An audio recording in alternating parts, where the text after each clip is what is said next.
Welcome back, one and all, to the Penni podcast. I am your host, Sean Fitzgerald. With me is my partner in crime, Jerry LeBlanc. We are talking about Week 10's results. We are talking about the end of Woat Watch. Much to my both relief for James and disappointment for my prediction. James did not end up the worst of all time. Spoiler alert. He will avoid living in infamy forever. But we're going to talk about his matchup, how we got there. We'll talk about all the matchups from this past week. Talk about we are Jerry. Week 10 is in the books. There's 4 weeks left. 4 weeks. 4 weeks. That's it. In the home stretch. This is it. Like, if we were giving trimester grades, the second trimester would be done by now. Like, we're third trimester. We're full term with this. So I'm using these metaphors because I'm about to have my son in 2 weeks, but still. Oh God, I'm really glad I didn't say what I was about to say. It's like too late to terminate at this point. Jesus Christ. Depends what state you're in, right? So we're gonna let's get into our prediction, or let's get into waivers. Sorry, before we get into the recaps. We have a couple of days of waivers here. Yeah, and one thing to note, we're gonna add a little bit of spice on this podcast. So if you're in the chat, shout out, let us know. I don't see anyone. I see one view right now, so I don't know that anyone's watching. But if you do end up watching this podcast, we got a couple surprises in store. So this should be a good one. So let's get right into our waiver report. Oops, and I'm going to spoil one of the surprises. It should have come up. There we go. So getting right into our waiver report. This is from last Wednesday. Jason Smith in the chat. Shout out to Jason. Thanks for being here. It's you're not in last place. You're second to last. It's early to tell, apparently. Well, looking at our waiver report from last week, the big prize was Marcus Mariota to Zach for 15% that only he wanted. Jason. I guess he does have Jaden Daniels, so I guess that makes some sense. But this was a lot where it was like, again, the skill position players. Shout out to Alex also in the chat. We have 5 concurrent viewers right now. McMillan's here. All right. The pod's kicking off. Everybody's here. Love it. Got some surprises for you guys. Can't wait. So, talking about the waiver wire, like I said, it's funny that there was Mariota and Slayton, the two of the only all 3 skill position players, because the other one was Hunter Henry from Zach. Zach spent 20% of his budget. McMillan spent 10% of his budget. All 3 could have been added as free agents had they not put bids. The real prize of the Texans D was Texans defense. Yeah. And which I don't know how they did. We'll find out. But I'm assuming if Alex spent 5% of his budget to get them, that he probably played them. Oh, I'm sure that he did. Given that 4 people got him. And then Alex also spent that much on the Browns D, but obviously didn't go through. It didn't go through for you either with the Browns D. I screwed up somehow. I wanted the Browns D over the Steelers defense, and then the next day I ended up with the Steelers defense, and I was like, yeah, I didn't really want that badly. So then, of course, the next team that I wanted was the Browns, and Windows sniped them on free agency the morning after, and I was like, well, that fucking sucks. I'm excited to see how all these defenses performed. Yeah, and then so if you want to skip to the next day, because there was the next day on Thursday. There was a Thursday waiver. It was the Rams D. That was me dropping the Steelers and taking the Rams. I don't know how that would have worked out either, but and there was a Sunday waiver. A surprising one. Window picked up Mondre. Yeah, you don't see a lot of Sundays. Yeah. So it must. I think he did not play. Mondre. I guess picking him up for the future. Did he get dropped? No, I guess yeah. Yeah. So that's our waiver wire. Let's get into our recaps. And starting with my matchup with Brad, this was a matchup that we said it in predictions. The chat delay, Alex, I apologize. It is long. I don't know if it's longer than usual, but the chat delay is definitely, it's a minute or so, I think. I'm working on fixing that. So we talked about my matchup with Brad. I said at the outset, I think we both agreed he needed this win more. So because for him to fall to 5-5 would have, he was already on the outside looking in. He would be even further. It'd be bad for him. Yep. Needed the win. Yep. got a good day out of a lot of his players. Yeah, Seahawks defense going for 20. that's the thing is the defense made the difference. 20 point swing on the defense alone. That's the difference right Literally, yeah. there. Um, and I was without George Pickens. This is what you get. This is what you get for betting against your Dolphins. Because the Dolphins did the most Dolphins thing. They go out there and get smacked around, and then just come out and manhandle the Bills. You know the funny It was thing? not close. It was not a close game. You know the funny thing is I had a feeling that like okay, so Oh. Bills played in week 3. The Bills and Dolphins played. So Alex, we were praising you for your winning I it. Like, good job. I I put a big bet on the Dolphins to beat the Bills in their first matchup this year because I just had a feeling like the Bills were like the Dolphins would play them well this year. I had a It's like feeling a they trap matched game up for well. them or something. Yeah. It was that thinking, and sure enough, they lost that one. And then they go, and I've stopped caring. Like you've already broken my heart this season. Like the rebuild is fully on. But then they go and they fire Chris Greer, which you can speak about that or not. But like, then they go out and they play the Bills. They trade Jalen Phillips, one of their best young defensive talents, and it looked great. Like, here's a Eagles. fire sale. Let's play the best team in the league. Oh, And by the way, we smack him in the mouth. Like Tua looks like the 5th overall pick that he was drafted. Like craziness. But I'm not panicking yet. I put up 127. And I had it's funny, you gave me crap about the double Bears stack on the running back stack, the doing Swift and Manon guy. I really didn't have much else in the tank, and I made the right call. I mean, I didn't love the idea of it. I mean, it really helped that he scores the first touchdown of the game, and that's like all of his points. Yeah, I know. I needed it. He had 7 points in the first drive of the game, and then it's just did nothing afterwards. So yeah, he's a high value handcuff at this point, but I need him if I'm gonna make sure I shore up one of my running back spots. The real disappointment, if any, for me was, other than the defense, was Cortland Sutton. I obviously want a little more out of Judkins, but like Cortland Sutton was the one who really set me up for failure on Thursday night.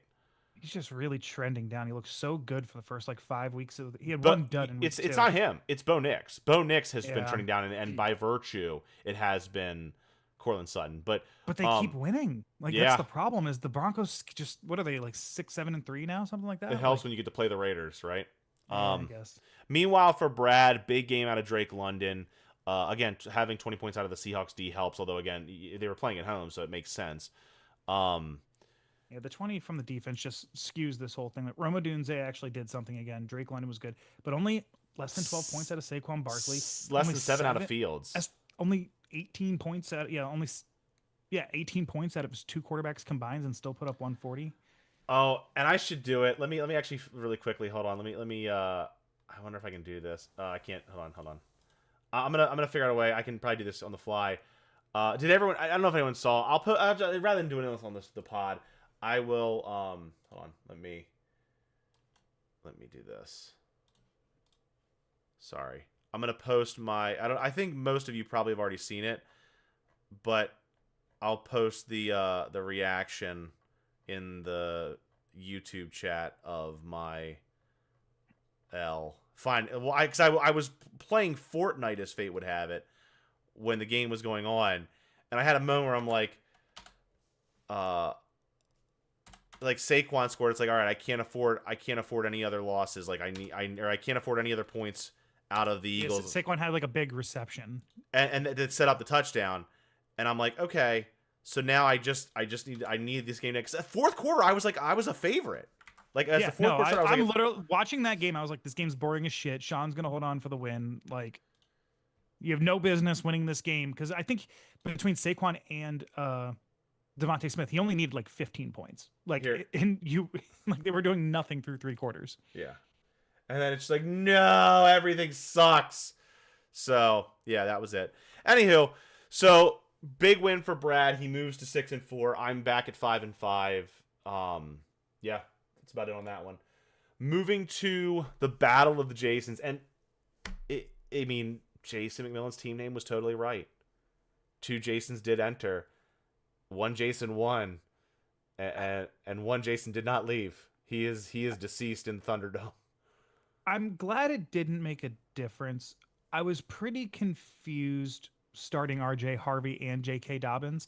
I think I would have rather him started an extra wide receiver in his flex. And I mean, if he does that with Jerry Jeudy, it's closer, but it wouldn't have made a difference. Jason says he's pausing so he can skip over this part. So Garrett Wilson, how many times he's targeted? He had an ice bagel. I think he got hurt, 3. and he's going on the IR.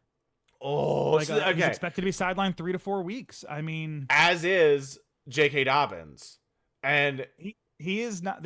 So they put somebody on injured reserve today, and they didn't put him. So I think they are hoping that they're not going to have to do that with Dobbins. Yeah. The talk is he's a potential candidate for injured reserve. I know the talk. Like, okay, listen to what I said.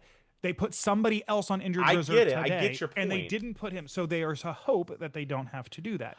But also, Rondo, I feel so bad with my trade situations right now. No, you're taking advantage of people.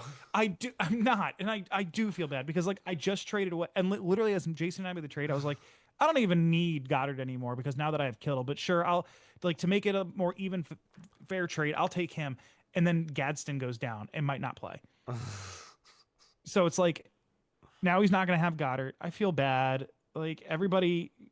Every time you trade with someone, like the player you give up gets hurt or doesn't do well or is terrible or what have you. Stephon Diggs is still okay. He scored another touchdown. Yeah, great. But no, I mean, this was basically the death knell for Jason Smith's season. I don't see a way back for him at this point. I mean, he's only, 2 he's games not back on 5th right now. He's not dead. He's not dead, but he's all but dead. Because it's the fact that he's so far behind in points means he's really effectively 3 games back with 4 games to go and a lot of other people to jump. Like, that's the problem. With regard to McMillan's team, huge win for his purposes again, because this was essentially an elimination game. Like, if McMillan loses this game, he's 4-6 and is probably not doing as well on points as he would have had he, given the fact that he put up 130. I still think he's right in that conversation for the wild card. Even with this win, he still sits as the wild card. You're right, but it still is. It's a loss would have pretty much locked him in. Like, he has to win the wild card. He probably isn't coming back from that. Correct, but now he can compete for an actual place in seeding. He's 5-5. He's right with me. As you know, he is currently the wild card, I believe, but like he's right in the thick of it, especially with Brad being 1 game up but being far back in points. There's still 4 weeks though. I feel like everybody is still in it. 4 weeks to go. Everybody, outside of James, anyone could still finish 5th. Hard disagree. I get that Jason Smith's only 2 games back right now, but with so many people ahead of him in the table, I just don't see a way. I think this was Jason Smith's the end of his season. If he makes the playoffs, I will eat my words. We will clip this on the podcast, and I will eat crow. But I think Jason Smith's done. I think James is done. I think there are 8 teams competing. James is done. Also, I don't know if we want to throw a little. Well, once we get to the standings, we can throw a little bit of the conversation of what Zach posted in the thing. I really like Zach posting that stuff in there, so we can for sure see how it all works out. I believe in Jason's team. His team, he still has good players. I believe in it.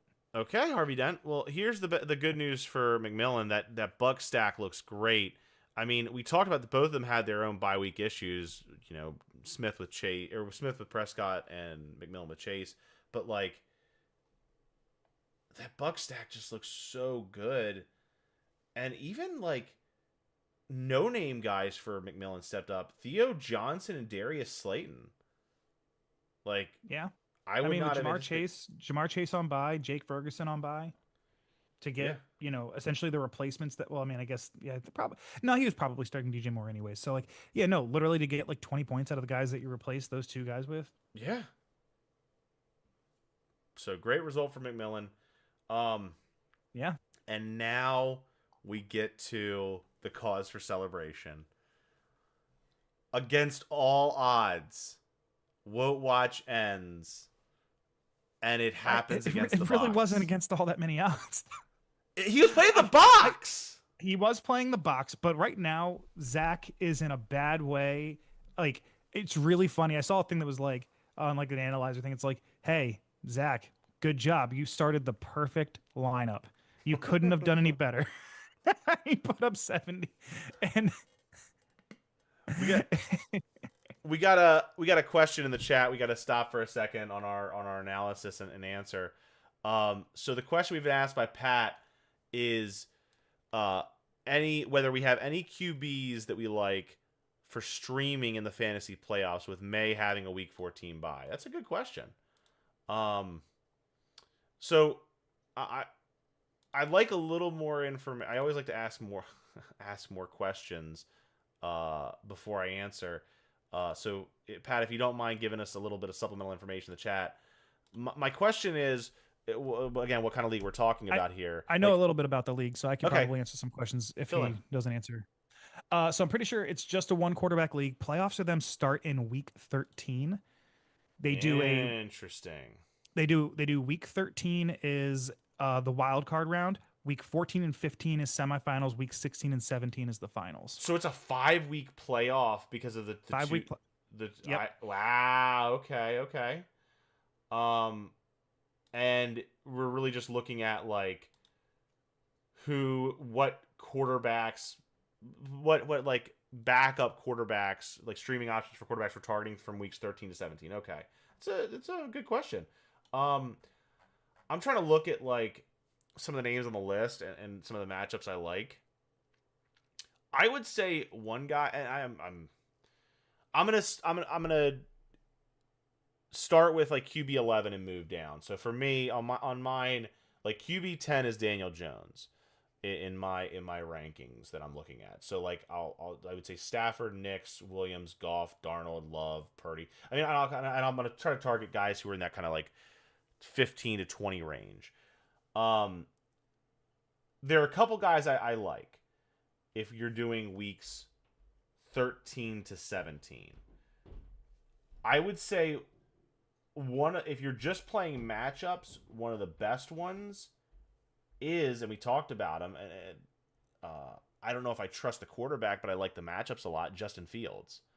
Justin Fields in that stretch gets Atlanta, Miami, Jacksonville, New Orleans, and New England. Like, it's a pretty good slate of matchups overall, but and Fields has that tremendous upside that you want out of a quarterback. So like, he's a guy worth a stash on your bench if you're. It also depends on what you're looking for, right? If you're looking for like a boom, that's who I'm targeting, is someone like Justin Fields. I would say a guy you could keep an eye on is JJ McCarthy, because we don't know what to expect from him just yet coming back from injury. But he's got some pretty good matchups. Washington and Dallas are two that are excellent in weeks 14 and 15. And then Seattle, New York Giants, and Detroit aren't terrible. I'm trying to think of one more to give you that might be a good one. The trick is also you got to avoid there are going to be quarterbacks who have buys in weeks 13 and 14. Yeah, I mean that's kind of what he was saying with week 14 with May particularly. I think, I mean, honestly, one of the first names that pop into my head is if Marcus Mariota's out there, like his rushing keeps his floor pretty high. He just put up almost 19 points against Detroit, and he gets the Giants defense, who's been terrible against quarterbacks. Yeah.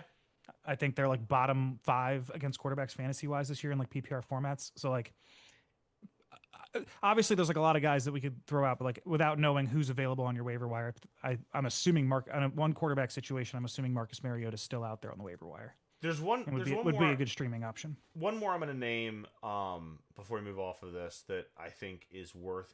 I assume this guy might be picked up. He's my QB 15 right now, in terms of like rest of season rankings. But if he's not picked up, if he's available, I'd look at Sam Darnold. Vikings, Falcons, Colts, Rams, Panthers. No terrible matchups, and he has had some really, really great performances. I mean, I think as it stands right now, he's QB. Where is he? Let me find Darnold. I can tell you right now. QB 16. And he's coming off a stinker, but like, he's had 3 of his last 5 weeks have been 20 plus point performances. So, and some not terrible matchups up ahead. So, food for thought. Good questions. So let's get back into the end of Woot Watch. I mean, Travion Henderson played a huge role. 27 points. Yeah, no Ramondre, and I feel like this just like solidifies the whole thing where everyone's like, what does Ramondre Stevenson have to do to get benched? And what the fuck did Trevion Henderson do to Mike Vrabel? And he finally like gets a full run and fucking delivered. 100 almost 150 yards, 2 touchdowns. And this game wasn't close because, like you said, Zach had an awful week and was going through bye week struggles. But it also, I mean, the balls on James to start the Jets D. I grant you they are playing the Cleveland Browns, but still to start the Jets D. The Cleveland Browns are the Cleveland Browns. Yeah. Like, yeah. Cleveland Browns are one like. I don't. Are they the worst? They give up more points to defenses than anybody. Now, and there was a lot of points on James's bench. I'm just looking at like he could have made better moves. Like this is why I think that the idea of him being on Woat Watch before like week 10 was so crazy because like let's be real. Anytime somebody like James has had multiple weeks where he was like fourth or fifth in scoring. He just happened to play the wrong person that week. Multiple might be a little bit liberal there. I don't know where he's. Let me look at James's finish. Where's that other tool we use? I'll look that up while we're doing this. You don't. How? Hold on. I'm trying to like put a realistic thing on this. I would say that he probably has had at least 3 weeks being like fifth or like yeah. That is what I'm thinking right now. So week 1, he was fourth in scoring. Is it? I'm trying to think I'm trying to find the fantasy. Does anyone remember the one that is the head-to-head matchups? Or the scheduled thing? I don't remember.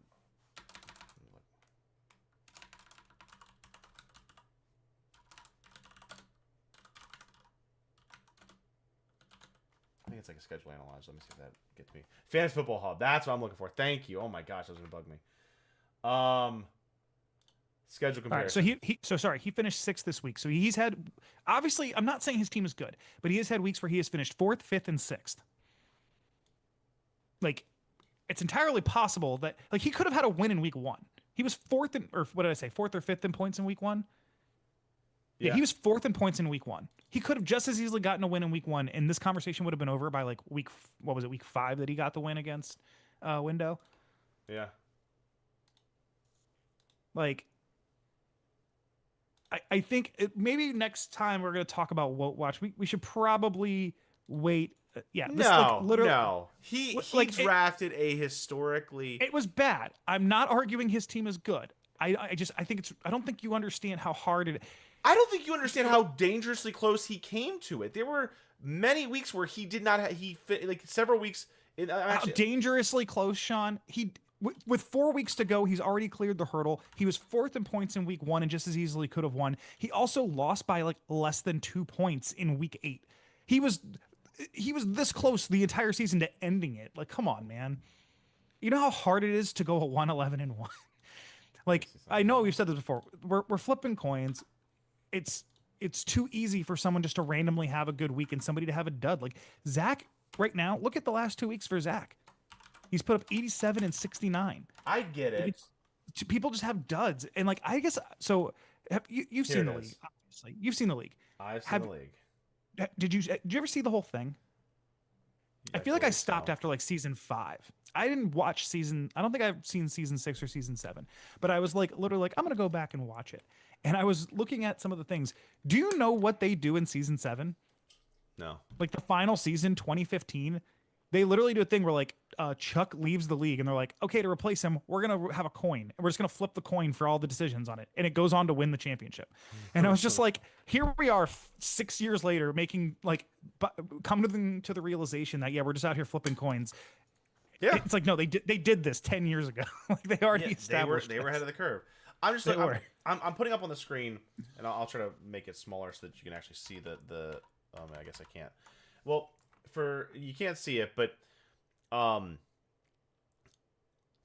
out of James's 10 weeks, he has been the lowest scorer. What?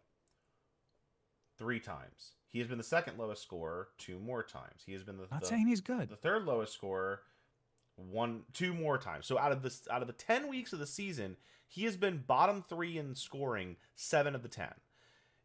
Again, if you look at his matchup calendar, yes, there's a universe where he gets 4 wins and is feeling a lot better with Jason's schedule.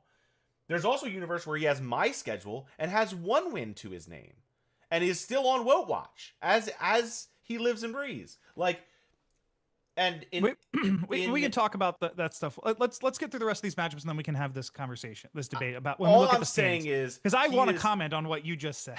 He is one of the I don't want worst, to get too derailed. He is one of the worst teams of all time. It is a bad team. He was on Woat Watch for a reason. The fact that it took till week 10 for him to get off Woat Watch is a testament to how bad his team has been. But I am happy for him that he is off Woat Watch. And just so let's finish this matchup. The one thing I want to say about Zach's team: are you concerned? Or one thing I want to ask you: are you concerned about Zach? Because like you mentioned, the last 2 weeks, Zach has fallen off a cliff and is the lowest score the last 2 weeks running. I am starting to get concerned. Like, obviously, like, he didn't have Mahomes, Kelsey, and Rice, and that's a big part of his team's success. Oh yeah, but he's like, very heavy. Is Bucky Irving ever coming back? Like, they never put him on IR. He's been out for what? No, I know. 7 weeks now. Chris Godwin's the same way, and like, Chris Godwin's much less impactful. And they've already said they don't expect him to play in week 11. Week 6. Let's see. Like, Bucky Irving's last game he played, he was awesome when he was on the field. Yeah, he was awesome when he was on the field. They don't put him on IR. They keep stringing it along. He now don't expect him to play. And here's the thing: it was like a foot sprain, and it's one of those things where, like, even when he's back, he's on a pitch count, right? Because they don't want to re-aggravate it. Like, I think they're too good right now to throw him back in the mix because, like, they're already in playoff. Like, they're already expected to be in the playoffs. Like, I don't know what they do with, like. His running back situation is dire.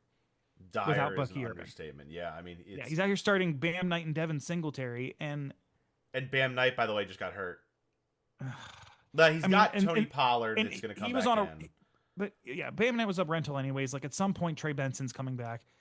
But yeah, like, I mean, Trey Benson comes back this week, by the way. But Tony Pollard's like in a split with Tajay Spears, right? I don't really know how good Tony Pollard has played this year. He's RB 20. He's RB 29. Like, you're not feeling good about starting him. Well, I mean, and Bowles has already said he doesn't expect Irving to play in week 11. So that's what I said. So if Irving doesn't play, assuming that's the case, he's starting Devin Singletary and Tony Pollard. You don't feel good about that as a running back situation. No. I mean, hey, Zach, I got good news. You want to trade for some Chiefs? I've got Kareem Hunt and Isaiah Pacheco. You can have some more Chiefs if you want. I think that this might be the year that Zach misses the playoffs. I mean, he's had the longest streak ever of consecutive playoff appearances.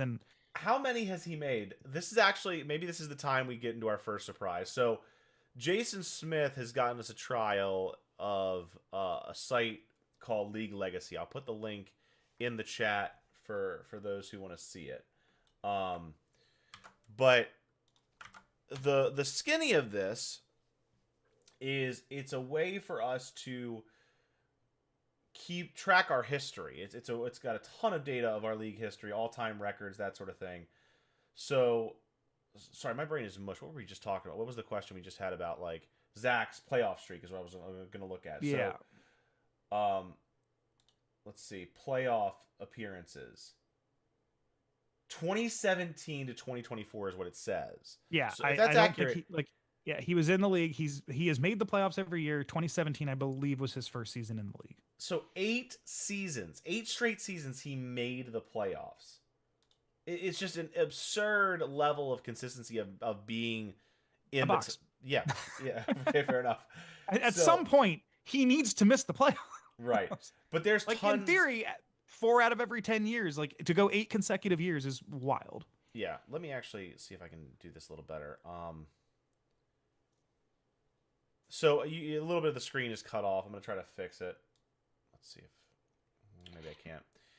But in any event, click the link, go to the site, check it out for yourself. There's a ton of data on there.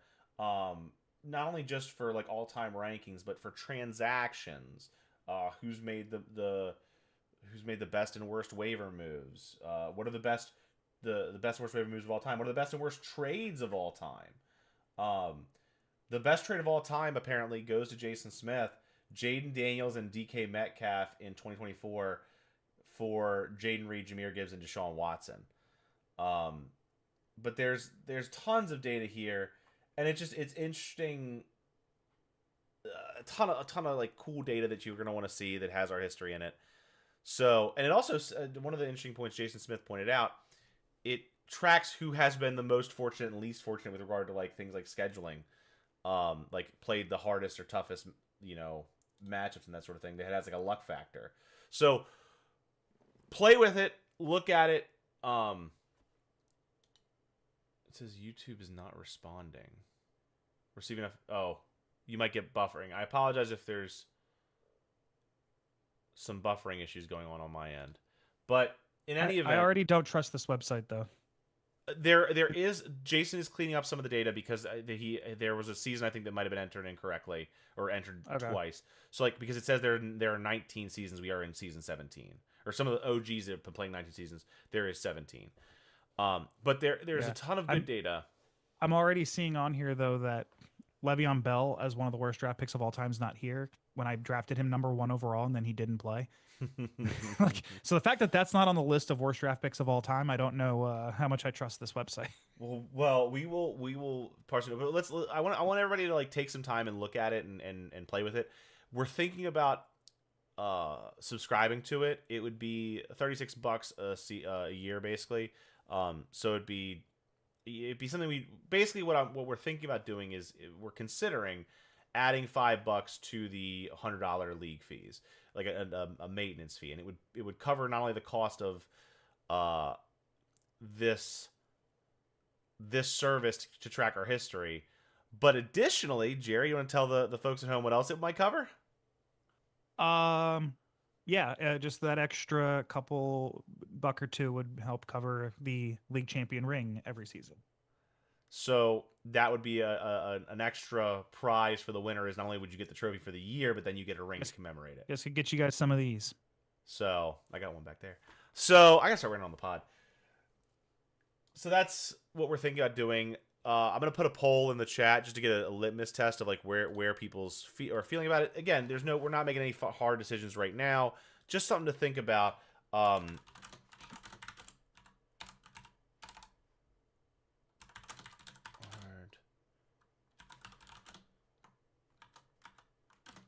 You there? Yeah, sorry. I'm just posting this poll.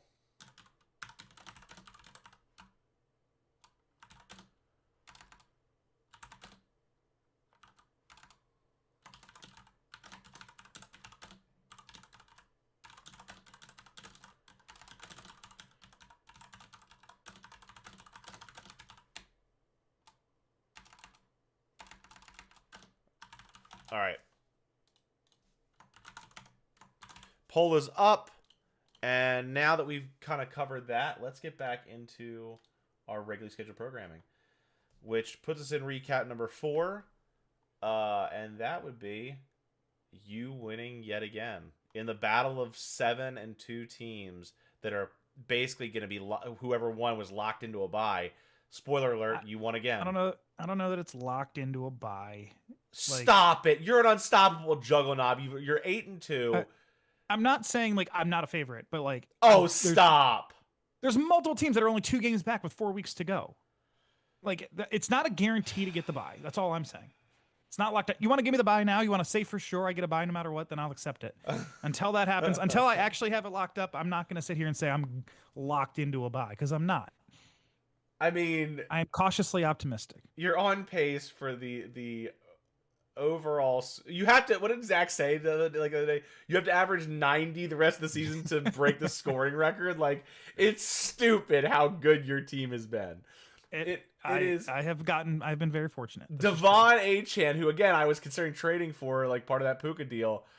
Man, oh man, had himself a day, 37.5 points. Matt Stafford put up 26.9. Devontae Adams and JSN doing their thing. Christian McCaffrey having a mediocre day for his standards. But, like, again, can you really be I will say, yeah. And I don't want to ever hear you complain about tight ends again, because you're welcome for George Kittle, who you got from me for a guy on IR for the entire season the day after I got him, and no, Kyle Monangai's handcuff. Like, it's DeAndre. You got the RB11 in that trade. I don't want to hear. Yes, who didn't play? Honestly, he didn't end up playing. He played this week. He gave you 13 points. But no, it was the RB11 for the tight end that had been injured all year. No, I literally was talking. I was hanging out with Zach watching the games, and I literally was like, after not this weekend, but the weekend before, I was like, I traded for George Kittle. He puts up 4.9 points. I was like, I went back and looked, like, if you had to guess before this week, obviously George Kittle had a great game, 18.9 points, not complaining at all. But if you had to guess not what I would, but I want two guesses. Number one is, guess what my maximum points scored out of a tight end was so far. Already. 7 points, 7 point something. Oh, okay. You're out. You're not on. What? You're out. I don't. What do you mean? The podcast. Something happened to the pod. It's not on right now. Looks like it's. Hold on a sec. This is not receiving enough video to maintain smooth streaming. That users will experience buffering. Viewers will experience buffering. So I apologize. I don't know why it's not receiving enough video, or why there's frames that are being dropped right now. It shouldn't be, but I'm confused because I have it streaming on a side screen here, and it's still working on mine. But Samantha was saying that it stopped on hers. So yeah, it's an issue on my end. I'm trying to figure out how to fix it, but I don't really know how at this point, to be honest. Oh yeah. Our concurrent streamers has gone down from 12 down to 3. So not great, Bob. All right, Jason says he's on. All right. Looks like the number's going up. Okay. So what was I saying? Yeah. So did we do this last week? I don't remember doing this last week. But yeah. So yeah, 7, and I was averaging like 4.5. So like, no, I am absolutely thrilled with George Kittle going out and having himself a day and actually getting some points for my tight end position. Very happy about that. I am obviously, I have been very blessed this season. My team has done very, very well. I do like the fact that, like, even on down weeks, like Christian McCaffrey kind of had a down week. He still gets 13.5 points. Last week he exploded.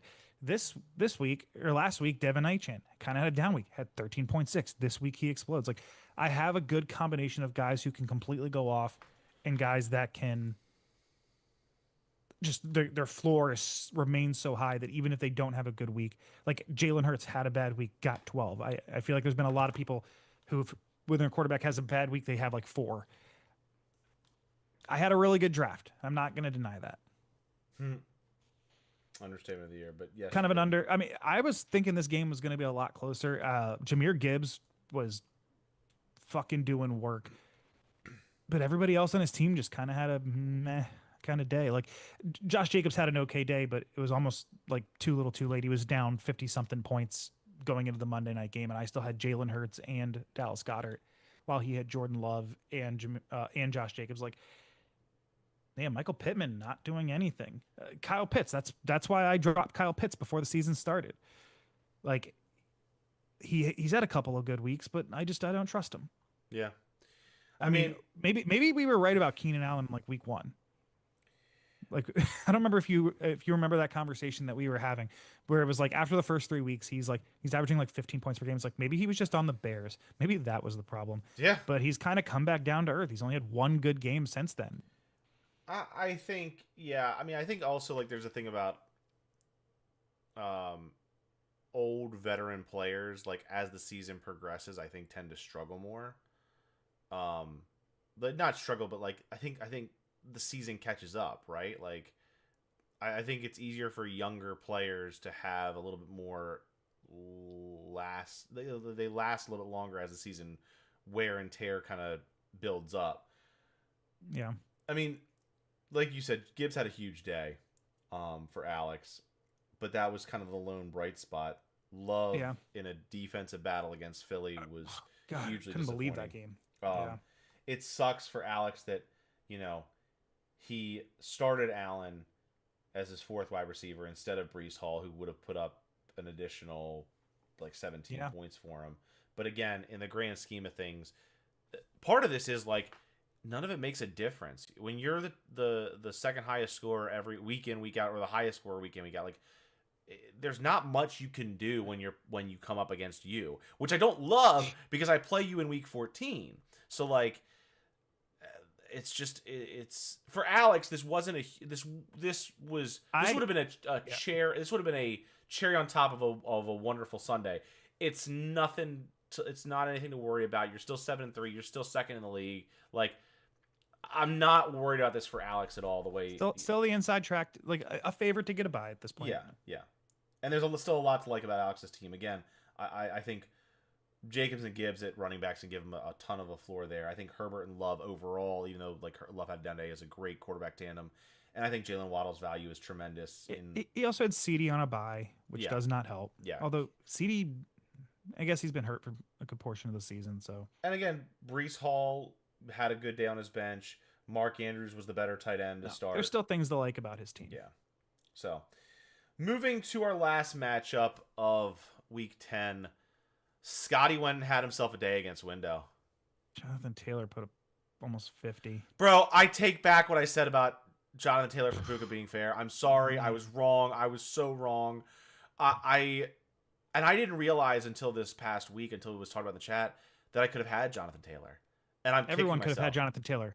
Everyone could have had Jonathan Taylor 3 times. No. But here's the sick part. If I should have known. I literally was thinking to myself, my team name is Dynasty. I'm signing all the same players for my championship. He got me. He was a huge part of what got me a championship. I didn't think I just saw Kyler and my eyes lit up and I said, "There's no COD coming soon." And like I said, I'm a little surprised that I just didn't have him on the radar at all. Like I said, I took not a bad pick. I took H-Chan. Towards the end of the third round. Not a bad pick, obviously. He's the number 3. But the difference there is 7 points per game so far this season. If I had both absurd. If I had Jonathan Taylor and Christian McCaffrey, I wouldn't hear the end of it from everybody. But no, like I 2 picks later, I took H-Chan. 2 picks later, he takes Jonathan Taylor. Like I said, he took him with the last pick of the third round. Everybody had a chance at Jonathan Taylor 3 times. Everybody fucked up except for Scotty. Gross. Honestly, Scotty, you fucked up passing on him twice, apparently. Yeah, I mean, it is absurd what he is doing. And I mean, yeah, he's the MVP. If in my view, he's the MVP right now.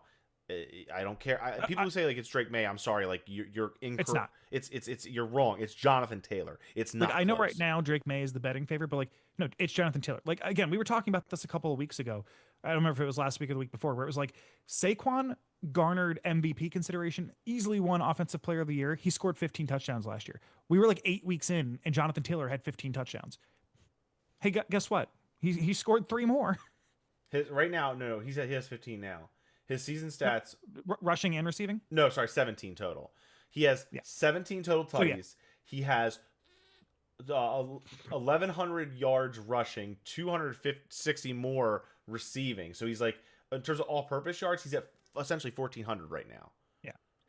Again, and there's 1, 2, 3, 4, 5, 6. There's 7 games to go. It's nuts. Schedule. It is a historic season.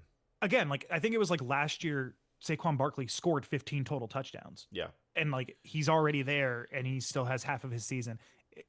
But I mean, Saquon's situation was just so fucked last year because he probably should have had like another 5 touchdowns. So like he got tackled at the 1 like 9 times. Yeah, and he never was the one to run it in. Yeah. Right. So like he probably could have been there, but like the only concern for for Scotty's roster right now, the only concern is Bo Nix. And it's just like what I said earlier, like he has been awful. And that is, again, draft capital. Scotty's only running 2 quarterbacks right now. But like, so Bo Nix is going to be playing week in, week out, especially with the draft capital he invested in him. He has been, what is his numbers? Actually, I guess he hasn't been as bad. This was his worst performance of the year. Yeah. Bo Nix has been a top 10 guy. Just had a bad week. Yeah.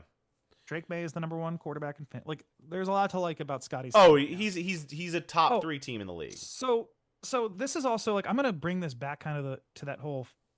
So I'm actually I have a rules question for you. Did we decide on how the playoffs work? Like, does the first place person get to pick their side of the bracket? Yes or no? Did we decide on that? So yes, we did. Let me pull up my rules notes. The Because third. the reason I ask, I have a reason behind this. So we were kind of having that question in the chat like a week or two ago too about whether or not it's okay to bench players to intentionally lose if you think it'll help your playoff standing. If I'm playing you in week 14 and I think it is better for me for you to get a win, so like Benching. We will talk about this. I generally, and if we need to vote on this before the season ends, before anyone does it, we can do so. I am generally of the view that no team should ever be benching all of their players. not necessarily all. No, but like the premise is to like intentionally bench players to try to throw a match to get A better future match in the playoffs. I understand the logic, and technically speaking, as the Constitution is currently written, what is required of active members is what is the definition of active participation is, quote, regular and consistent engagement with the league and decision making with the intent to win a championship and avoid the Sacco. That is what's required. So, as you have articulated it, if you can make a legitimate case for why allowing one team to win would help you win a championship, it's arguable. I personally, my view and what I would say about this issue is, I'm actually going to probably propose a rule change to outlaw this. If not before the season ends, certainly at the next rules meeting. But I think I can do it. I think I can, under the Constitution, I can do it now. But like, I don't think it should be allowed, and here's why.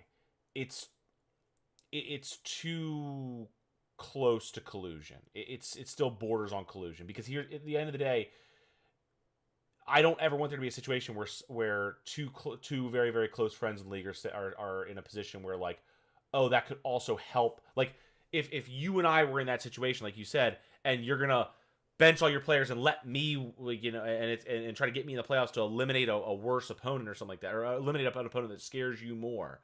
Like, I don't want people even having the appearance of impropriety that, oh, we're friends and therefore you did it because we're close and you like me more than this X person. Like, we should be trying to win week in, week out, like, and let the chips fall where they may.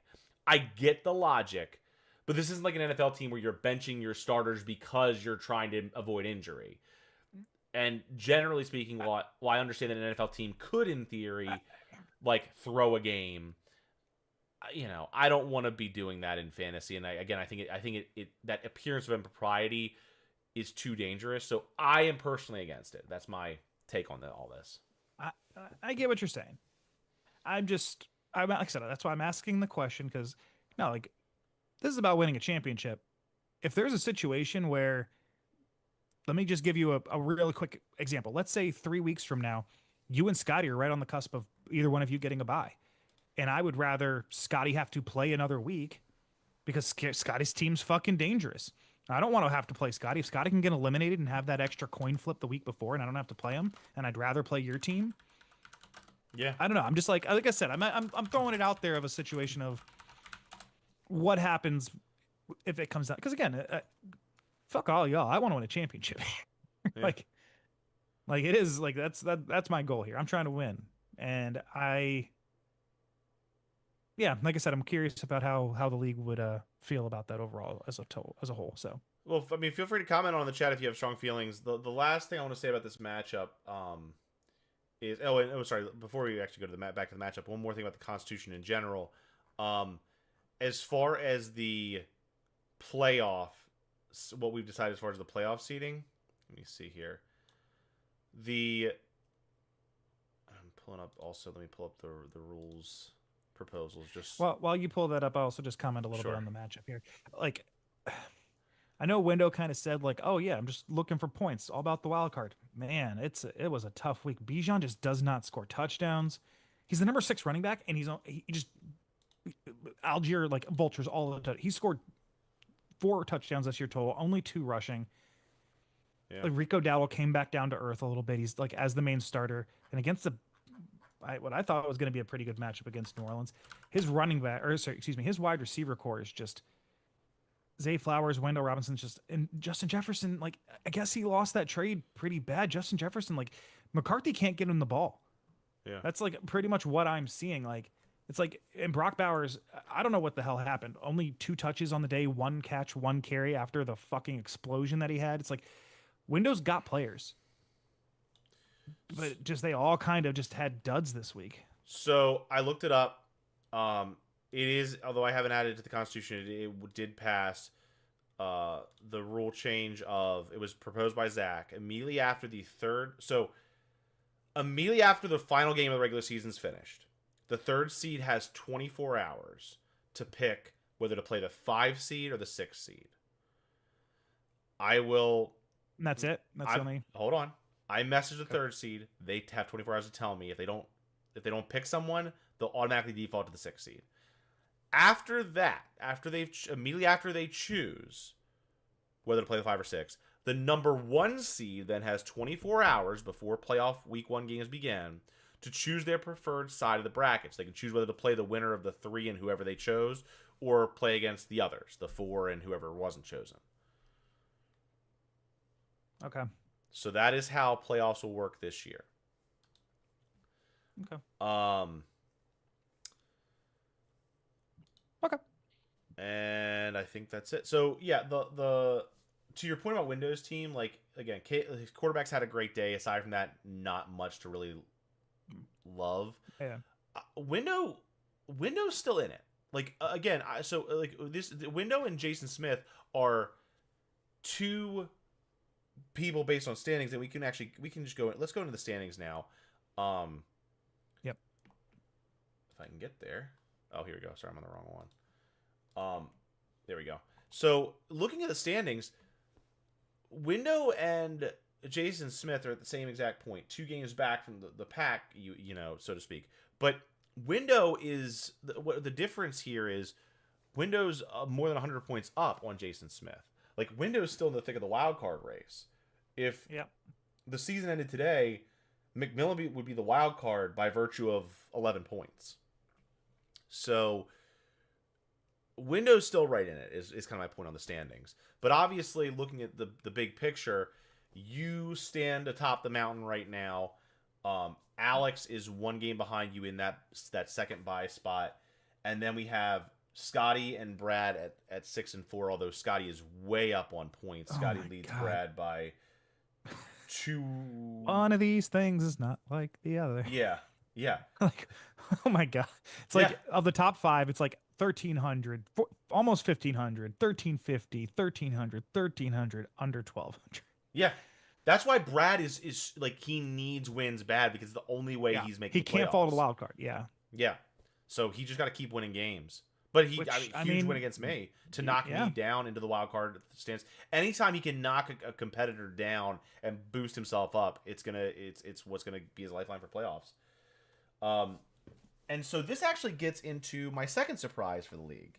So, let's go ahead and do this. I made a tier list of all of the playoff all 10 teams of where they stand. We've got in S tier, he stands alone, Jerry, the title favorite. We've got our A tier teams who are our bye contenders, in my view. And I want to get your take on if you'd move any of these guys right now. In my view, the bye contenders are Alex and Scotty, just because, yes, I am also in that 1,300 point category with both of them. But Scotty's 1 game up on me. Alex is 2 games up on me. They're both ahead of me on points. Like, I think they're and I think Zach's analysis in terms of the projections, the simulations, showed like these are the 2 real favorites for the bye. And then you've got kind of the 3 inside track teams for the playoffs. Myself, Jason, McMillan, and Brad, I think, are in those spots right now, with Window and Zach still frisky and fun and competitive as dark horses. Jason Smith, I would say, is all but dead, and James is dead, buried, cement slab over the coffin. Are you supposed to be sharing something for this? It's on the pod. Sorry, I'll send the. I'm looking at the pod and I don't see it, so that's why I was. It should be up. Again, this might be one of those drop frames kind of things. I'm gonna post it just out of an abundance of caution. I'm gonna post the image itself in the chat. Give me 1 second. Yeah, it's still showing the Scott window matchup on mine. I just refreshed it, it's still showing that, so I don't know. Well, I just posted it in the Facebook chat so everyone can see it. I don't know why the stream is bugging out today. I've never had this kind of an issue before where it's dropping frames like this. I'm gonna have to figure it out. I have no idea. By contenders, playoffs likely, dark horses, all but dead. Not woe. Come on, man. Yeah, I mean, I can stop the stream. Apparently, there's a lot of buffering going on. Apparently, they're way behind. I can stop the stream, I guess. I don't know what to do here. Nah, I think we just gotta let it run. It sucks. Figure it out for next week. Sorry, guys. Yeah, I mean, I don't know. It says YouTube's not receiving enough video to maintain smooth streaming. And this is the first time we've ever had issues like this. I'm curious why. Yeah, I have no idea. Oh, yeah, still wrapping up Windows matchup for Jason there. All right, well, let's just keep chugging along, I guess. So yeah, but speaking of, I mean, so I just really wanted to briefly talk about, since we're still back onto the topic of What Watch briefly here. So, oh Jesus, people need to stop messaging here. So as much as we're talking about What Watch, I do want to, like, how do we reconcile the difference between the 13 and 14 week season? Because I was going back and looking. So just little pop quiz for you. See if you know the history of the league a little bit. We've obviously had 16 seasons. How many of those seasons do you think the 1 seed won the championship? It's a really good question. I know the answer, so I'm curious if you could know it off the top, or if I don't maybe know this it off the league top history of my thing. head. If you had to guess, I would hazard a guess and say 1. it's more than 1. Okay. 3. Only 3 times. I don't remember. I think 1 was. I can actually. This is a great test for our software, right? Yeah. So I know the most recent one, and the most recent one is the one that I want to talk about, because so in our league history right now, it says the best regular season record of all times was James at 12-1. He did not win the championship that year. I'm aware. I really wish I could. I think there was one time it was Daryl. It is. Are you talking about for like the number 1 team? You're talking about like the in-season champion. Yeah, so the team that finishes first in the playoff, like in the regular season. Okay, so I can tell you the number one seed. Go ahead. 2023, Scott was the number 1 seed. Should have gone from back to forward, but keep going. And then 2019 was James, number 1 seed, and won a title. And after that, it was McMillan in 2016. Yeah, 2016 was the year that I was the 2 seed. He beat me in the championship. So just, I don't know if you could see the records when you were just whatever you were just looking at. I probably can. No, I don't want you to, because I know the answer to this one. Now, of those 3 number 1 seeds that went on to win the championship, how many of those do you think won double-digit games 0. in the regular season? 0. 1. Who was it? It was Scotty. Scotty went 12-2. Now, is 12-2 better than 12-1? Overall, I'd say no. But he went 12-2 and then went on to win the championship. I would argue that is the greatest single season in league history. To go 12-2, to be the only team to win double digits. I'll give it to you. That is the best season in league history. I will give that to you. James has the best regular season record of all time. But it's weird because it's 13 weeks versus 14 weeks. It's still a better win percentage. Like, I get it. I guess. But I also understand your point of, like, the best season of all time does, as of now, belong. The best. I believe it belongs again. The best season of all time belongs to Scotty. Also, if I'm remembering correctly, the other 2 where the number 1 seed went on to win the championship. They had a tied regular season record, but they won it on they had the tiebreaker to be the 1 seed over the 2 seed. Interesting point from Alex in the chat, really quick. Sorry, I didn't mean to segue, but the people who drafted 8th, 9th, and 10th this year are currently 1, 2, and 3. It's pretty interesting. That is interesting. Good point, Alex. there was one other thing that I wanted to throw out there. Was it 2019 season? Um, James won and was that was the 20. No, it wasn't that season. Was it? It wasn't 2020. God, what year was it? What are you Oh, what are you trying to ask? I just wanted to like point something out. Oh yeah, so the 2021 season where James wins the championship, right? Yes, I'm aware. Wait, that 2021, that was not the year that James was the 1 seed. No, he was No, not the one seed. he was not the 1 seed. So I can tell you who the 1 seed was if you're curious. let me guess, it was you. Yes, it was. It was you. That was the first of two. That was the second in the last 3 years that he had beaten me in the Lawyer Bowl, and then I went on the very next year to lose to Zach and lost 3 out of 4 titles. So you were the 1 seed. Yes, at I 8 was. and 6. At 8 and 6. Do you know what the 2 seeds record was that season? 8 and 6. 8 and 6. Do you know what the third? It was that was when we had that log jam at 8 and 6. I think it was like 4 teams. I want to say 4 teams at 8 and 6. The next 5 teams were 7 and 7. that was a nutso season. And there was like one team that didn't have that was like non-competitive. Brad was 3 and 11. Everybody else was either 8 and 6 or 7 and 7. That was the most nuts, one of the most nuts parody seasons we've ever had.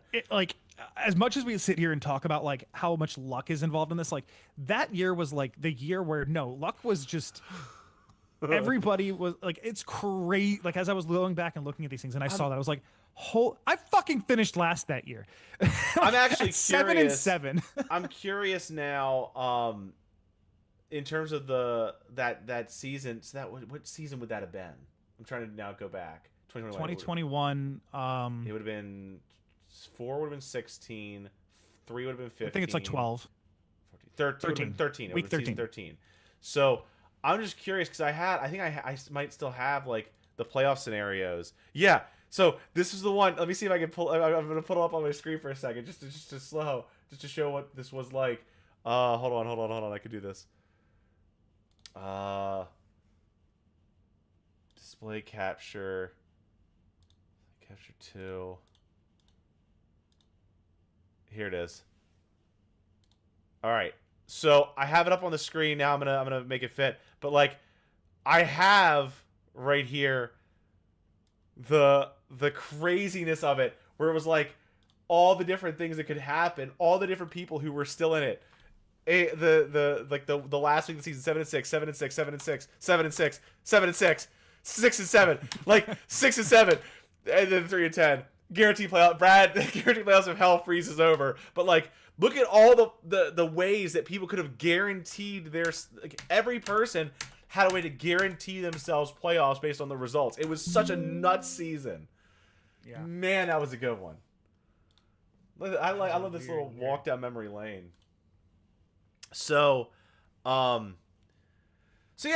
So that's our tier list. Are there any, before we move to fab budgets in advance of tonight's waiver wire, any tier rankings you disagree with on my listing? Anyone you'd move? I think it's pretty straightforward. I think that's pretty much it. I mean, I probably at this point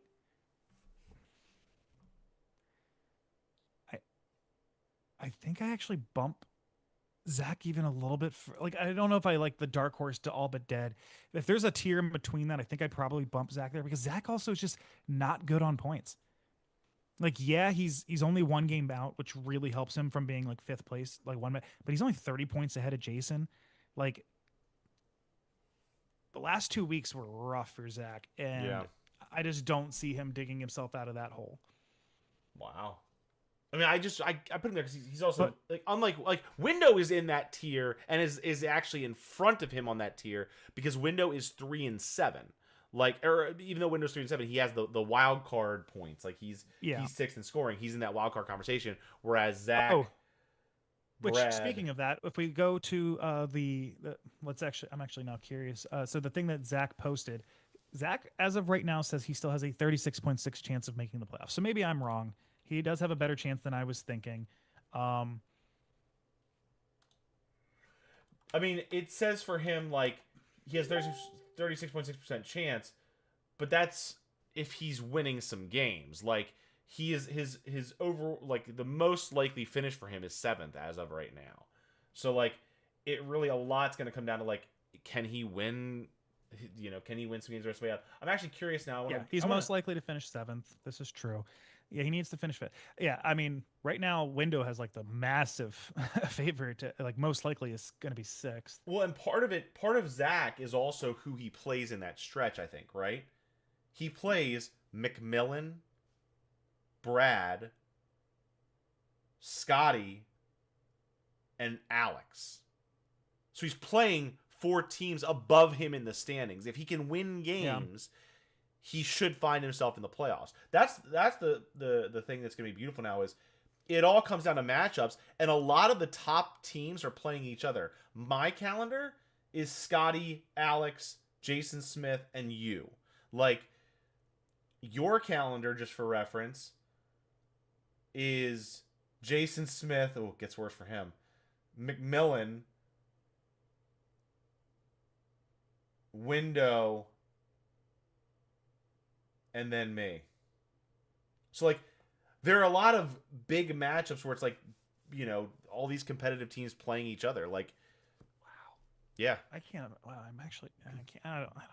I don't know how I feel about looking at this thing now that Zach posted.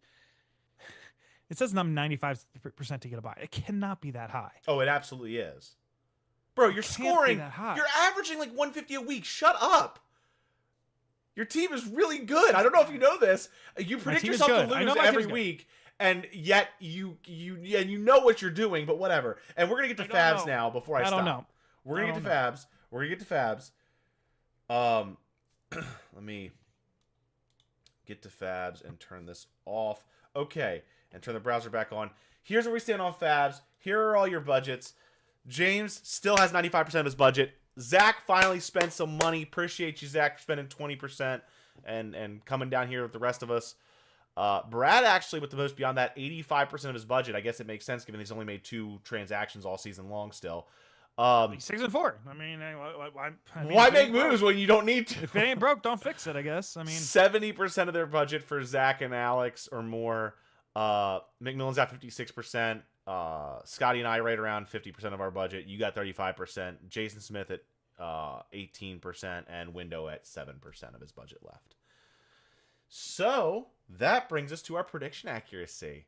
And oh boy, I am pulling out in front. I am 8 games ahead with 4 weeks left of the regular season. Had another week where I went 2 for 5. You went 1 for 5. I did use part of my day off today to check the accuracy of every prediction, make sure it was all correct. It is all correct. So